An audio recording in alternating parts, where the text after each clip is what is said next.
প্রকৃত অংশ থেকে নবীন শিক্ষার্থীকে সালাম জানাচ্ছি। আসসালামু আলাইকুম।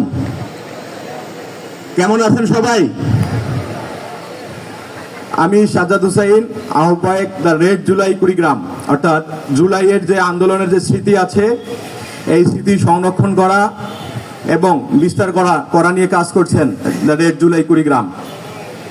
আমি যে সময়টা এখানে দাঁড়িয়ে আছি, এই ৬৪ বছর আগে এই জুলাই মাসেই আমাদের এই কলেজ প্রতিষ্ঠিত হয়েছিল এবং জুলাই মাসের যে গণ অভ্যুত্থান, সর্বপ্রথম 15 জুলাই কুড়িগ্রামে যে আন্দোলন হয়, এই আন্দোলনে কুড়িগ্রাম সরকারি কলেজ সর্বপ্রথম ফ্যাসিস্ট ছাত্রলীগ এবং শেখ হাসিনার যে গুন্ডা বাহিনী তাদের সামনে বুক চিতিয়ে দাঁড়িয়েছিল এবং পরবর্তীতে 4 আগস্ট যে আন্দোলন হয়েছিল সেখানে কুড়িগ্রাম সরকারি কলেজের যে ইতিহাস তা বিরল।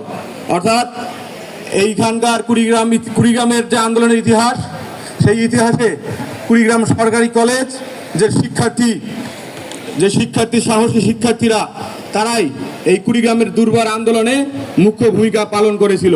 প্রিয় শিক্ষার্থীবৃন্দুরা, আপনারা যারা আজকে নবীন আছেন আমাদের এই কলেজে, আমি খুব খুশি হয়েছি। আজকে বিভিন্ন রাজনৈতিক ব্যক্তি আজকে এখানে রাজনৈতিক ছাত্রনেতারা বক্তব্য দিয়েছেন।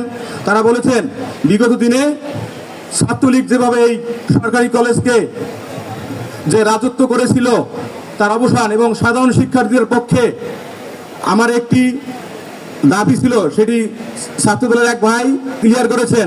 সব থেকে খারাপ বিষয় যেটি ছিল সেটি হচ্ছে আমাদেরকে সাধারণ শিক্ষার্থী যারা আমরা আছি, যারা আমরা রাজনীতি করতে চাই না, সেই সাধারণ শিক্ষার্থীদেরকে এই পেটুয়া বাহিনী, ছাত্রলীগ বাহিনী মেসে গিয়ে, হলে গিয়ে, কলেজ ক্যাম্পাসে এসে জোর করে তাদের মিছিলে নিয়ে গিয়েছিল। সরকারি কলেজের ইতিহাসে এরকম বিরল ইতিহাস যেন বিভিন্ন ছাত্র প্রতিনিধি এখানে আছেন, বিরল ইতিহাস যেন আর কখনো তৈরি না হয়। এখানকার সাধারণ শিক্ষার্থী যারা রাজনীতির সঙ্গে জড়িত হতে চায় না তাদেরকে যেন জোর করে কোনো রাজনৈতিক প্রোগ্রামে নিয়ে যাওয়া না হয় এবং হলগুলোতে সাধারণ শিক্ষার্থীরা এখন অনেক সোচ্চার। আমরা আশা করছি হলগুলোতে বিভিন্ন রাজনৈতিক দল যারা রাজনীতি করে শুধু তারাই বিভিন্ন প্রোগ্রামে যাবে, কিন্তু সাধারণ শিক্ষার্থী যারা রাজনীতির সঙ্গে যুক্ত হতে চায় না তাদেরকে যেন জোর করে কোনো প্রোগ্রামে বা কোনো হল থেকে কাউকে বের করে নিয়ে গিয়ে আর প্রোগ্রাম করানো না হয়।